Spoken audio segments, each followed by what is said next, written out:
And that's really just by listening, getting your ears, understanding what the gate does. Looking at the level, you can actually look at this and say, there's an arrow right there, because that's where my gate is. And if I drop that arrow down, you're gonna start to hear it eventually if I turn the fader up. So that's just setting the threshold for when it's Correct. passing to the house. So, off, on. So now it's off. You can adjust this all day long. Green means on.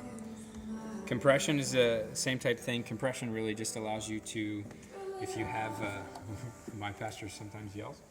No. And, Just the fire and brimstone. I'm so embarrassed for him. not very often, but Does he pound the pulpit too? no. Mark yells at babies, shut that baby up. I think he's suggesting this is a button that makes you go left. No, it doesn't. Just keep it level, man. Level. Does that cost extra, or? Yeah. We can do that. I have some friends. Remember that CIA guy who taught me all this stuff? He still works there. Compression is really used for just keeping things level and consistent. Is mostly what I use it for keeping it basic. If you have somebody that is really heavy on a microphone, like a vocalist, it allows you to control them. If you have somebody who has varying degrees of articulation, if you will, it allows them to just kind of stay even and make sure that they're not causing any damage to the system and those types of things. It's really already a lot on the auto system. You won't have to mess with this. It's a personal thing, in my opinion. Sound is subjective. What I think sounds good, you may not think sounds good, and it's one of those things where you're just going to have to play with it and figure out where you want to set your compression levels. To be honest, a lot of the times in live environments, I don't use compression unless I absolutely have to. Because what is the definition of compression? What does it do to the audio signal? It kills the ends of it, yeah. Sure. Right. So Dynamic range out. I would rather control using the gain and building proper gain structure, and those are just my personal techniques and philosophies on audio. So I use it, but very sparingly is what I use it for.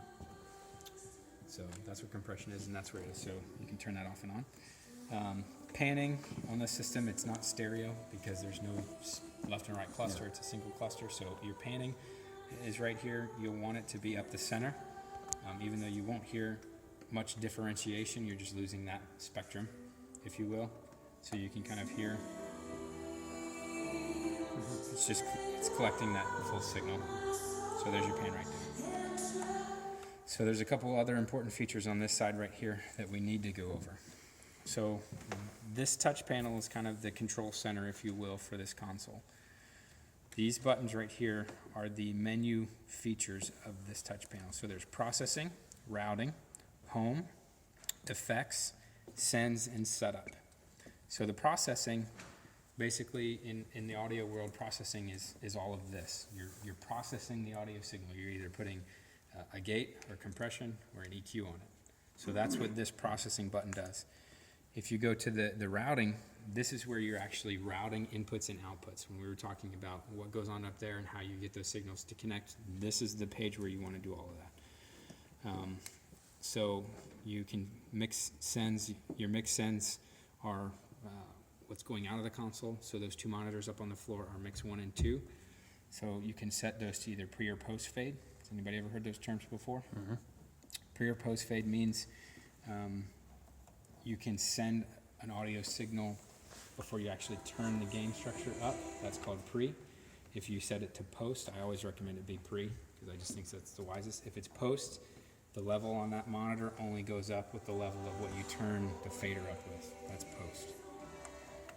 So that's where that mix sends are.